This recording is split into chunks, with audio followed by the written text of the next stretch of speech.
We built this platform for stories unfold. Mindset to manuscript, speaking truth bold.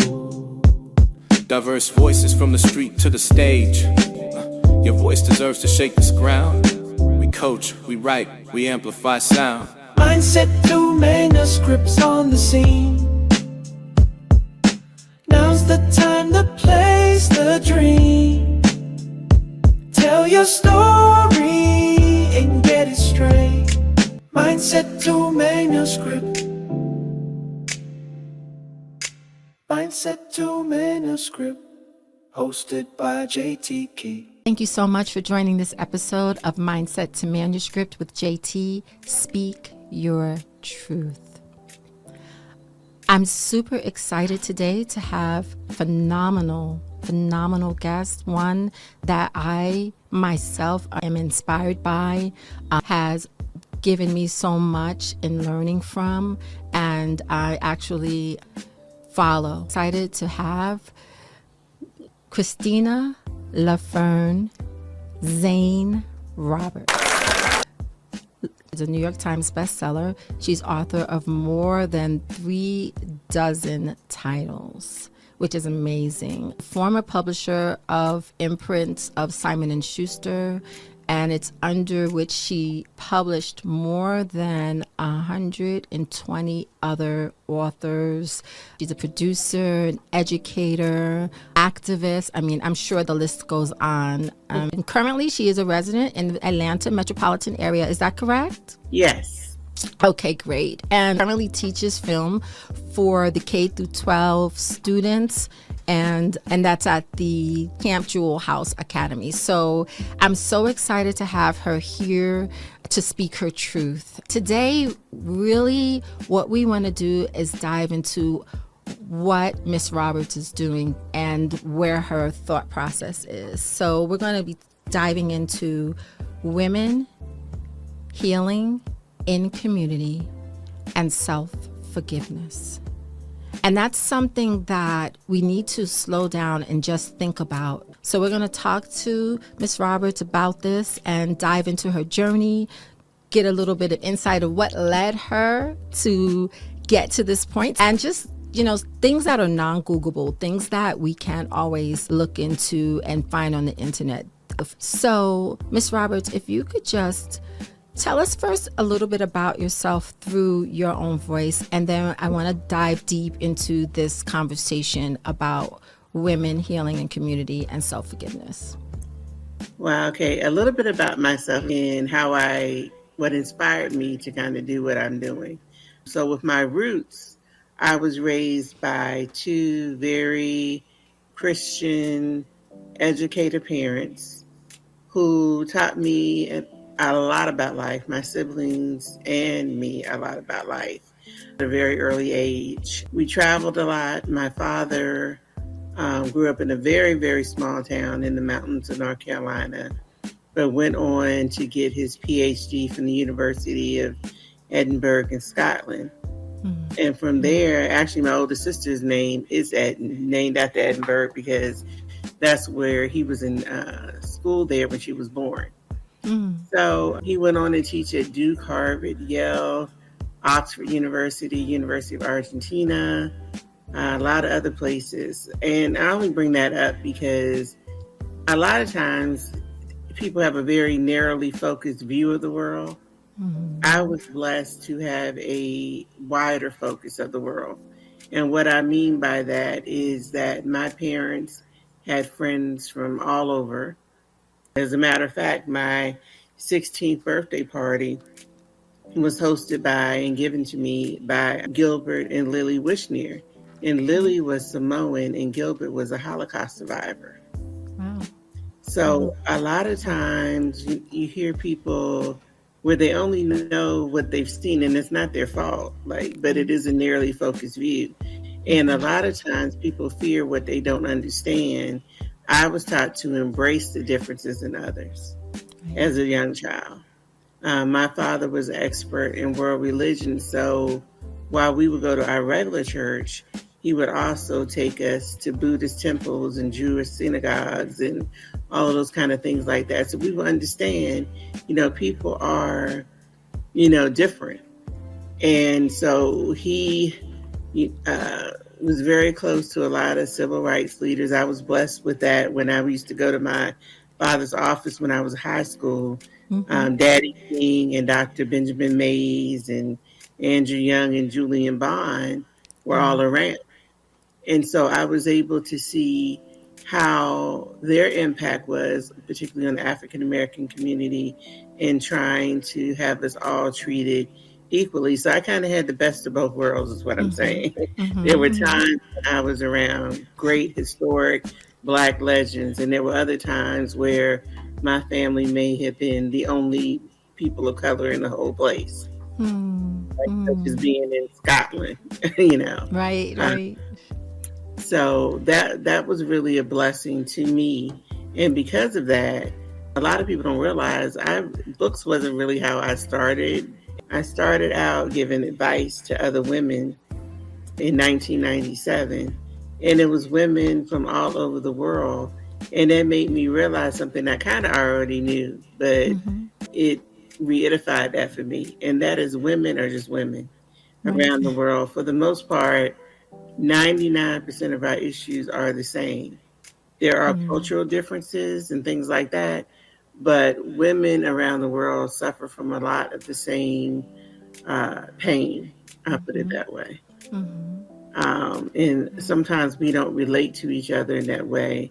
But that's why the whole healing and community thing is very important to me, because for the past 27 years, maybe 28 at this point, I've been giving advice to women, and it's a real situation, and it's sad in a way because not much has changed, to be honest. Right. Not much has changed. So let me ask you a question before we get more into that. Was there pain or something that you experienced that maybe you didn't have someone there? Or is there something that you, in your journey, that you were like, wow, if only more people could understand what I understand? Was that a pivotal moment for you where you were like, I need to give advice? Something that may have happened in your life? Or... Well, okay, so there is my why. Everybody has their why. But my why actually doesn't have to do with myself. Okay. I have always been, I guess you would call it, a zero tolerance policy. Okay. Watch out, y'all. When it comes to relationships, I've always, been that way. Yes. So I have myself not, and it's just a blessing because it can happen to anybody. But me personally, I haven't been through anything that I would consider devastating relationship-wise or abusive relationship-wise. And that's probably because, I'm not going to say somebody probably didn't think about it, but they knew better. I'll put it that way. That's two snaps, everybody, two snaps. Yeah, I'll put it that way. And I'm just not going to, just not going to be tolerated.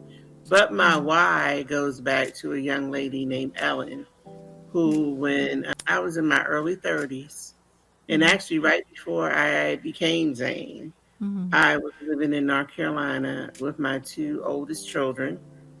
And I had a neighbor named Ellen. She lived 2 doors down from me. And Ellen was in her probably mid-30s. She had, I believe, like 5 children. She had a boyfriend named Howard. And she was in a very, very abusive relationship. And she used to come over my house and cry. And I used to beg her, to leave. But it was really nothing I could do. She couldn't escape to my house because I was 2 doors down. So that was not going to work. She would always say she had to go back. She didn't have any choice. But he was doing very, horrific things to her. And I ended up moving back to the Maryland area like a year or 2 later. I was down there about 3 years. Okay. And the next time I came down there, I asked my aunt, who lived across the street, how was Ellen? And she told me that Ellen was dead. And when I saw her boyfriend, he had lost like half of his body weight. He was probably about 6'5", probably about 300 pounds originally, where she was under 5 feet and probably didn't weigh 100 pounds soaking wet. And I knew when I saw him from the look in his eyes, I knew that Ellen had either killed herself, been murdered, or just, died from a broken heart. I knew that. And wow. So often when I'm helping these women, Yeah. I feel like, and I have helped a lot of women escape, I'll put it that way. Okay. Literally helped them escape without going into great detail. But when I'm trying to help these women, a lot of times I feel like I'm trying to save Ellen over and over again. It's very powerful. Yeah, and Howard is deceased now as well. I don't know what happened to him, but I know he's deceased. Okay. But that was a very helpless thing for me, because even though there was nothing I could do, that was a very helpless feeling, not being able to help her. So that is my why. Wow, that's very powerful. Thank you so much for sharing that and just speaking your truth in regards to that. Now, when you talk about your advice that you're giving and with healing, do you give other types of healing advice beyond domestic violence? Oh, everything. And what's your preferred? Okay, all right. Talk a little bit about that healing in community and the importance of just, especially, I don't have the statistics, but I'll probably find them before this airs, just to talk about how we can benefit from letting people know what's going on in our lives. And we'll talk about self-forgiveness in a few minutes, but I want to focus just on that in community, because sometimes, especially in the African American community, I know with me, I internalize my pain. Mm-hmm. I internalize what I've gone through, and I feel like I can handle it, right? Right. Usually it's how you doing, I'll be all right. Even that saying, which I do not like at all, hanging in there. That's not one of my favorite sayings, because that visual doesn't look great. But we say these little, these antidotes, and then we move on. But actually, there's so much more that's going on. And in community is probably our biggest strength that we don't lean on. So can you talk about that component of healing? Well, it's been my vast experience, because I have mentored countless women. I don't even want to use the term mentor. I would say I have mentored women professionally, but I'm talking about, I guess it would be a life mentor. Yeah. A lot of times it simply is as much as knowing that one other person on the face of the earth actually cares about what's happening to you.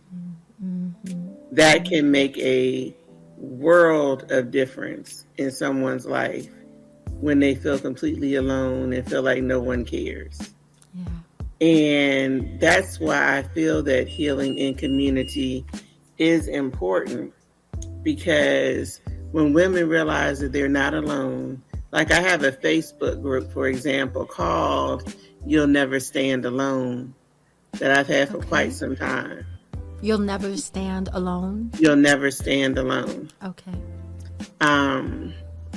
So I really believe that when women embrace each other, and it could be the littlest thing, right. Let me babysit for you on Friday so you can go somewhere alone for the evening. Yes. Let's go out and have, like I had brunch with some of my friends yesterday. Mm-hmm. Let's go out, everybody had, and the friends, trust me, the friends that I had brunch with yesterday, all of us had ridiculous schedules.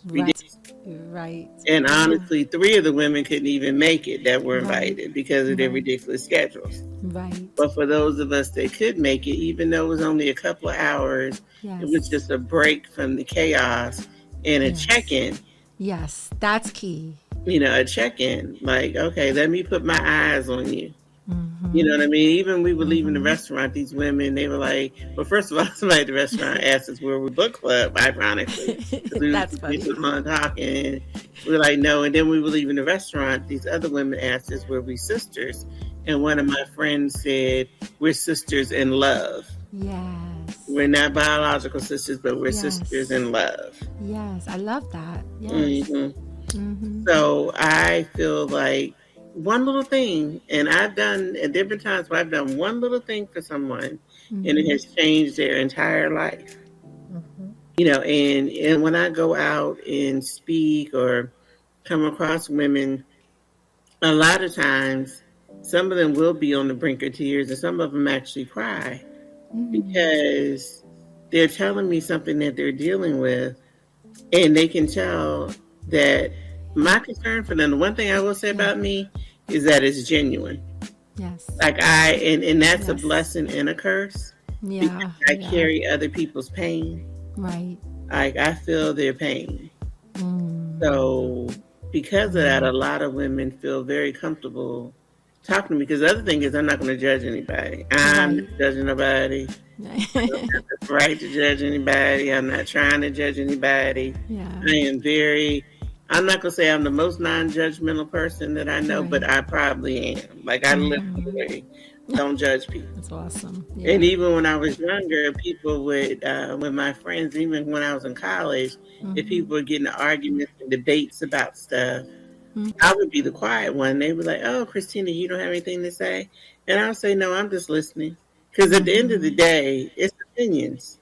And people are entitled to their opinions. Yes. Like somebody said something to me the other day that I did not agree with about somebody else that I know. And basically said that she didn't believe that this young man cares about his mother at all. And I disagree with that. That's her outlook on it. I mean, I'm not going to sit there and debate her about it. Right. Because she was just like, I don't care what anybody says. He doesn't care about her. Okay, if that's your opinion, that's your opinion. I'm not going to co-sign on it. Right. And I don't agree with it, but I'm not going to argue with you about it. Because if that's your perception, then that's your perception. So I'm very, I don't engage in that type of stuff. People are entitled to their opinions. Absolutely. Like the people that, don't like what I write. Okay. I've had people cut me down. I don't read that kind of stuff. I'm like, okay, that's not going to hurt my feelings. Right. I know that's right. It's interesting. I'm not going to harp on that, but I did want to say something because I was looking at this. And so there is a religious background, and I have read Zane's books, as I've read Kristina's books as Zane. And so was there, and we're going to go back into this self-healing and that self-forgiveness and the healing in the community, but was there a moment when you second guess what you were putting out because of that religious background? And can you just maybe elaborate on whether that's a yes or no, or more into that? No, there wasn't a moment when I regretted it. Okay. All right. Great. No, there wasn't a moment. I mean, here's the thing. As far as I know, all of us globally got here because somebody had sex. That's it. Yes. Secondly, we live in a world now where it's probably always been kind of unrealistic, but it's definitely unrealistic now to think that a woman who's not married, who might not ever get married, is going to go her whole life without having sex. And then you have women that were married and are now divorced, and to expect them to never have sex again is crazy, in my opinion. So, and my whole thing is, if women are going to have sex, and the majority of us are at some point in our lives, why should we not embrace our sexuality and, have our own desires and needs met instead of just being a vessel for a man's pleasure? So, no, I don't have any regrets about it at all. It's a part of life. Absolutely. And it's just as simple as that. And that's why if I ever do write my memoir, it's going to be called I Said What I Said, and I Meant That. I love that. That's the name of my memoir. I don't have any regrets about what I've said, Yes, I love it. So you've given advice. Do you have any times where you've gone for advice in that community of healing and you've had to be the recipient on the other end? Oh, absolutely. I have so many female mentors that it's been really a blessing to me. I have mentors in just about every aspect of my life. I have my mentor in the film and entertainment industry, Suzanne DePass. I have my mentor in the publishing world, Judith Kerr. And I have my mentor, my overall mentor of college, Gloria Herndon. But I am blessed with having many mentors, and I have very dear friends that I can talk to as well. Not that many. I'm friendly with a lot of people. Right, yes. But I'm not going to say that I have a ton of friends that I would trust with everything. Right, but I do have a few. That's wonderful. So, everyone, I just want to take a minute. This episode actually is sponsored by Godware Inspirational Communications. They are like we use hardware for our tools, we have Godware for our souls.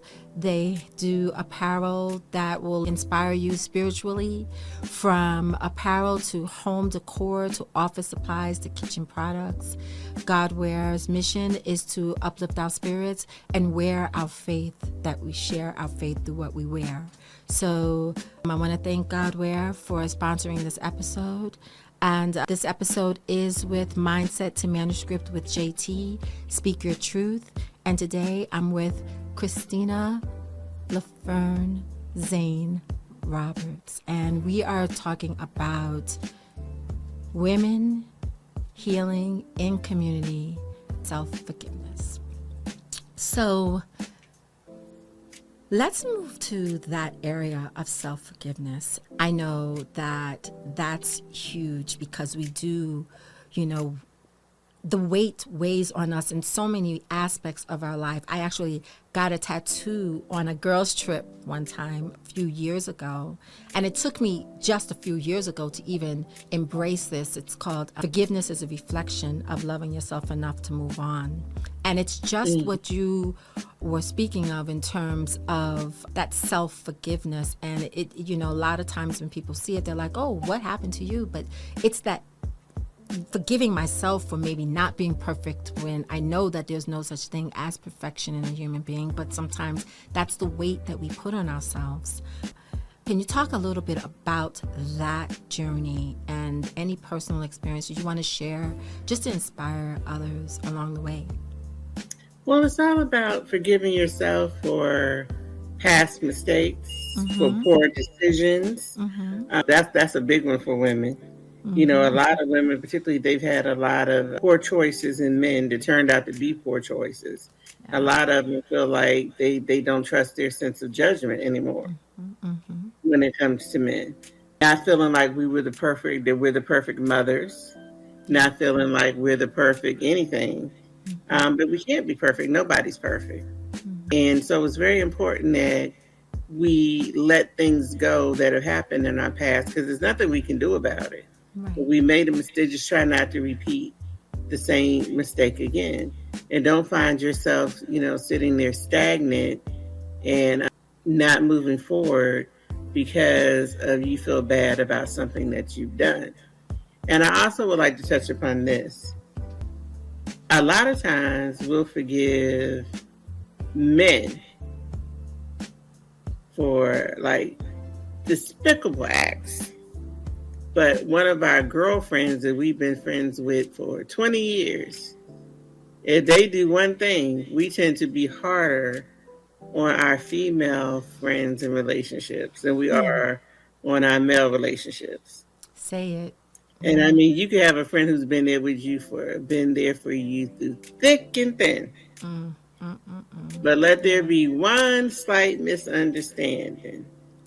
And all of a sudden, the woman, you ready to cut her out your life, never talk to her again, all that kind of stuff like that. That's always been a very interesting dynamic to me. I mean, you could have a woman who was with a man who threw her down the stairs pregnant. And she has forgiven him, but let her friend not be able to come to her birthday party one year. Yeah. She had a family emergency or whatever, couldn't come to the birthday Yeah. party. Yeah. And that same woman be ready to cut that friend off. Off. Off. Yeah. What's that all about? And I've definitely seen that. And there's this level. So, what's your thoughts on I don't know what that is with us, that? to be honest, but I see it all the time. Like, we need to learn to show each other grace, Yeah. because especially we should be more understanding with each other, because we know what all of us are going through. Mm-hmm. The feeling of being overwhelmed, Yeah. the feeling of, um, just doing too much and being too responsible for too much.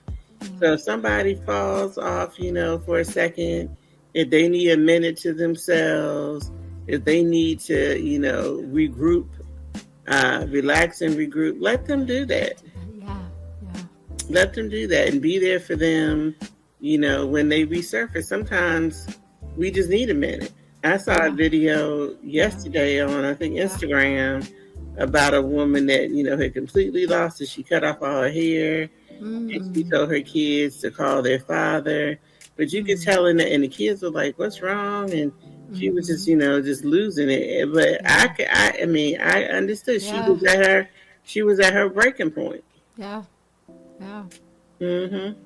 Yeah. And I love that message that you just gave in terms of instead of breaking away from each other, coming closer to each other through that. Because we do have so much in common in that place, like you Hmm. said, with the women that you met with, for brunch. Just, that their schedules are hectic and everyone is overwhelmed, and Hmm. some can make it, but are you going to cut off the ones who didn't? Right, exactly. Because we Hmm. know that we're going through this. So, Yeah, and even yesterday, everybody had to rush off to go do something else. You know what I mean? Like, literally, everybody had to just get out of there to go, handle something else. But at least we, took that moment in time, exactly. to go get some catfish and grits. There you go. Oh, Yeah, oh, okay. took that moment to just go do Yes. that. Yes, yes, yes, yes. Okay, you're gonna have to tell me that spot when I come to Atlanta.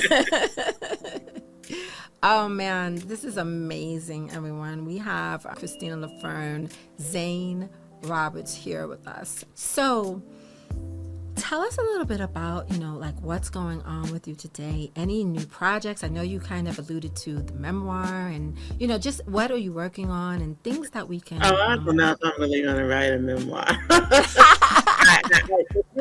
At some point, it would be very interesting. I put it that way. But I Yes, would yes. only write it if I'm really going to really, really, write it and be completely transparent. Right. So we'll see. Yes.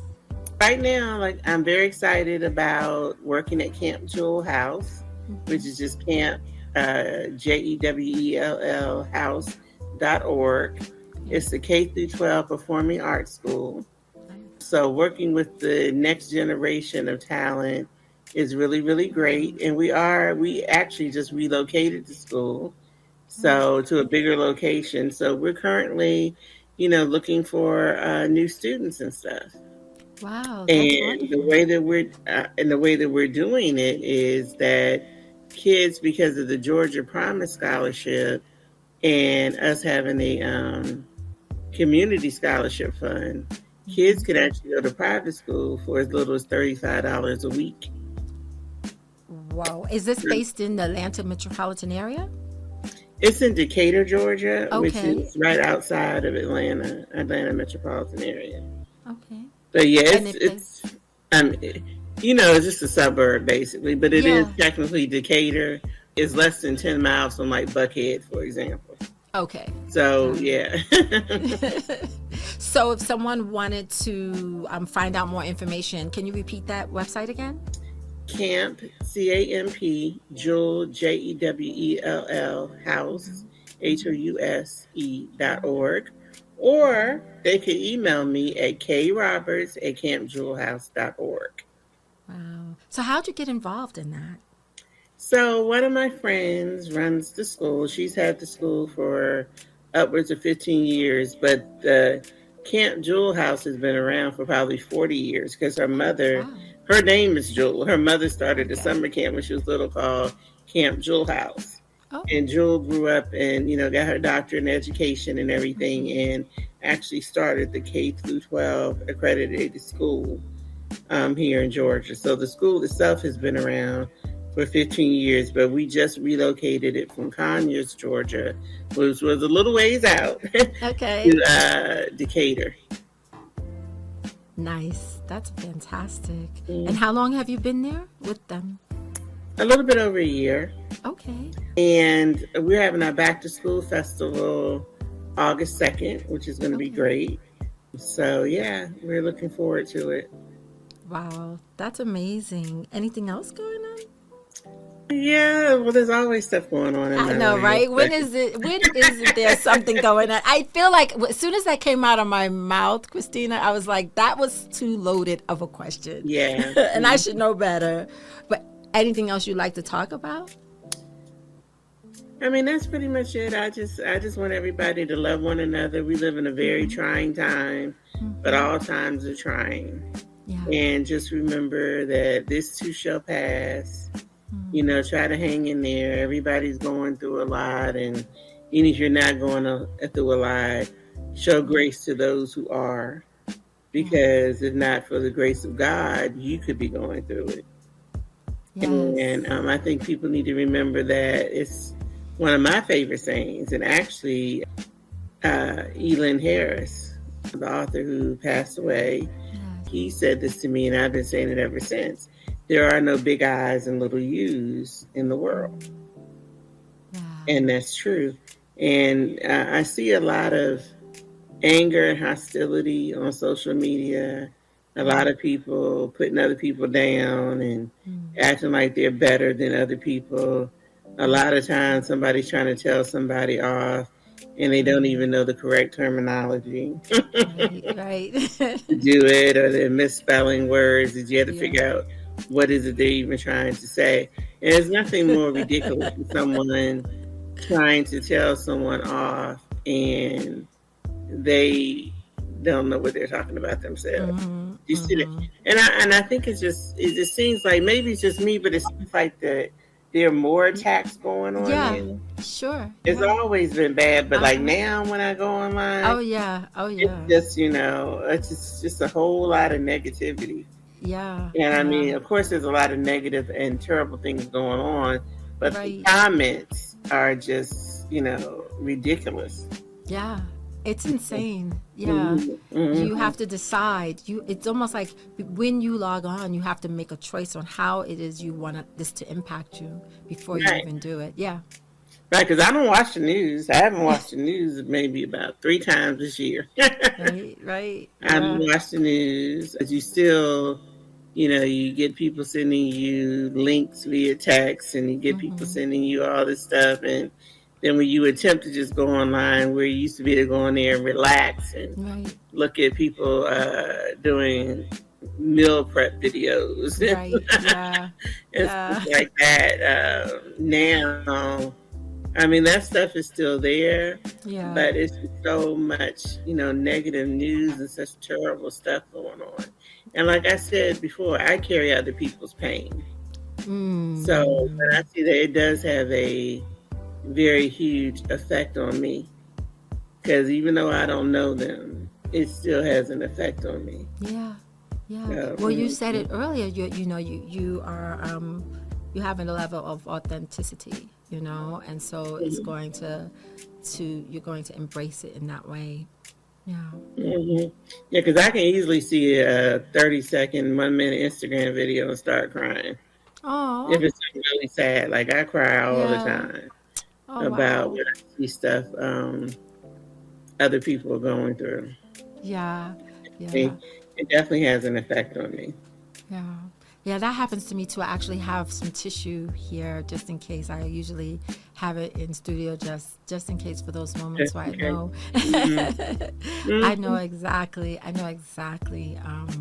What that feels like, and a lot of that passion is why you you're doing what you're doing for others. It's just to see them. I'm excited about what you're doing and to see the growth, and I'm definitely going to ask everyone to please follow this podcast episode so that we can keep an eye on what you're doing. Share it with the world, everyone. I think what you said today, Kristina, is going to really impact a lot of our audience and help them understand the importance of letting people know what you're going through and having that mercy and grace.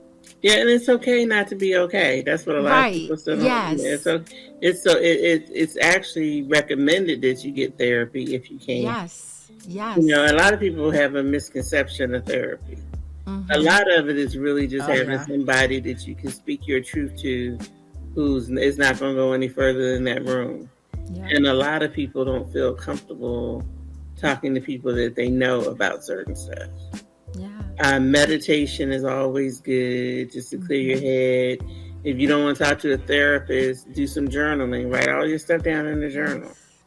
Yeah. And then go back and see what you were thinking even a month ago or 6 months ago. Because, the thing that's interesting to me, and I don't know if this happens to everybody else, but I say this all the time. You could be having the most knockdown, drag-out drama with somebody in your life. And 5 years later, you're struggling to remember that person's name. Yes.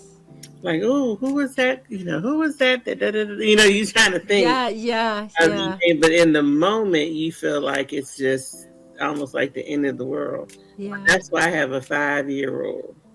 If there's not anything that I feel is going to affect my life 5 years from now, I don't deal with it at all. I love that. I love that. 5-year rule, y'all. You heard it firsthand. So think about it. I'm sure there are plenty of people that you probably now you vaguely remember what happened. Yeah. And you probably you'd have to probably struggle to remember their name. Yep. But in the heat of the moment, it was just like, fired up. And that's why people need to take a minute and pause before they do something that could really destroy their lives over another person. Yeah.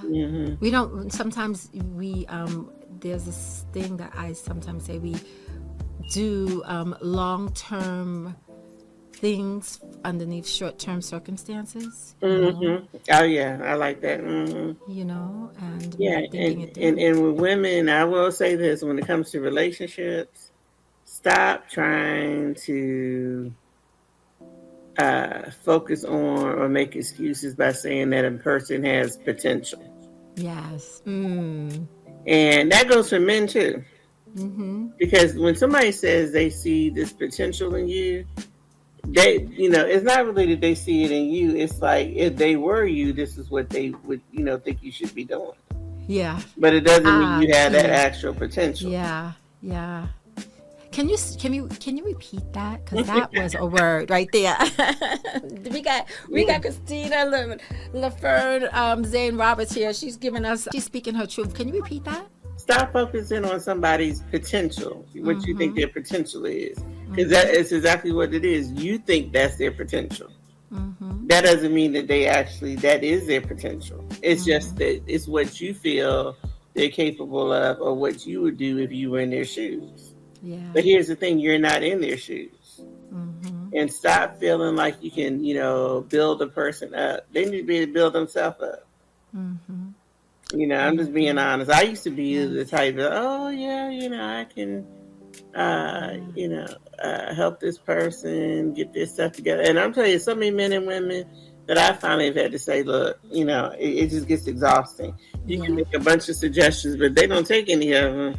What are you going to do is sit there and keep going, trying to rearrange the deck chairs on the Titanic with them. Because that's really what you're doing. Yeah. Until they decide to get off and get into the safety boat, you're just sitting there rearranging those deck chairs. And at some point, you got to say to yourself, okay, enough is enough. It's exhausting. I have a list of people that have exhausted me. I really do. I have a list of people that are just emotionally exhausting that I try to avoid. Because here's the thing. If somebody doesn't have peace in their own life, they will steal your peace. They'll ultimately steal Absolutely. your peace if you let them. Yeah. And and most problems are solvable. A lot of Yeah. people put solvable problems in the insolvable column.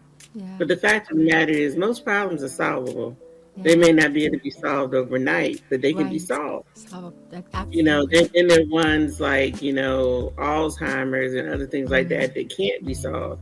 But the mm, majority of problems, you may have to, dig your heels in, get 10 toes mm, down, mm, do a bunch of work, do a bunch of restructuring, but they're solvable.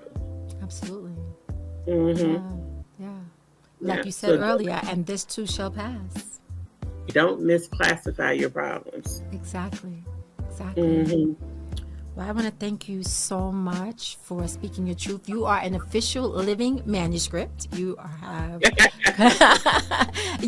that everyone has their names. So my guess, I am calling you living manuscript, a story in motion. Oh, Um, thank you. I like that. I'm a living man. Okay, I'm gonna put that. Let's see, somebody told me I was a living manuscript. I love Yes, that. yes, yes.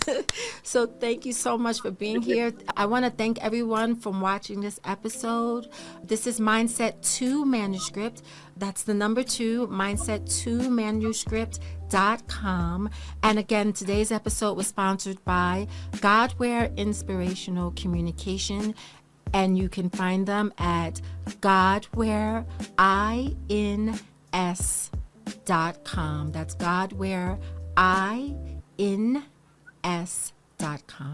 Thank you so much, Kristina, for being here Thank today, you. for speaking your truth, and for joining me. I really appreciate you. You're welcome. Thank you for having me. Mindset to Manuscript, hosted by JTK.